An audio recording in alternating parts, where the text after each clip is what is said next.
The storm raged outside, a fitting orchestra for the chaos within the Grand Vance estate.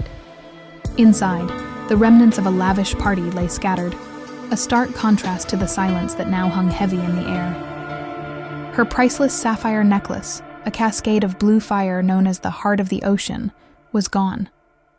Detective Marquez arrived, a silhouette against the flashing lightning, his weary expression a testament to a long career spent staring into the abyss of human nature.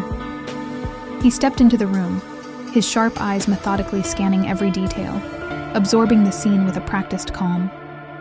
He noted the small telling clues others might miss. A single, untouched flute of champagne sitting pristine amidst the disarray, the faint, exotic scent of a perfume he couldn't quite place, and a small cryptic note tucked beneath a velvet cushion.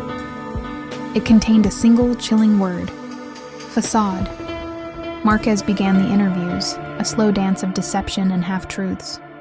First was Arthur Vance, Eleonora's husband, a man whose polished exterior couldn't quite hide the desperation of a severe gambling problem and an alibi as flimsy as a house of cards.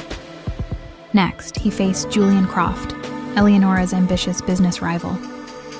With a failed deal between them now voided by her death, Croft stood to gain millions, a motive as clear as day, yet his composure was unnervingly absolute.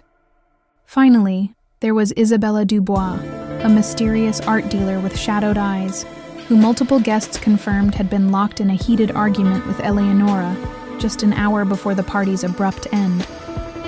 Each suspect offered their own version of the night, their stories weaving a tangled web of contradictions that only deepened the mystery.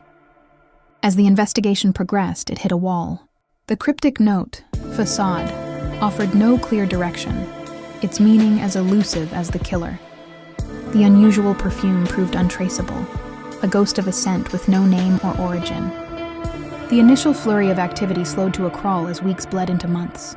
Detective Marquez found himself consumed by the case, spending sleepless nights poring over the evidence, the faces of the three suspects haunting his thoughts. He replayed their interrogations, searched for a flicker of guilt, a slip of the tongue, but found nothing but a polished front. The facade held strong.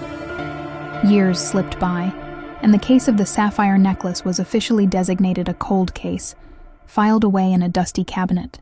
Detective Marquez eventually retired, his career decorated with commendations for closing the city's most difficult crimes. Yet, one case remained a persistent shadow, a permanent question mark on his otherwise distinguished record. In the final scene, we see an older Marquez sitting in the quiet of his study, the yellowed case file open on his desk.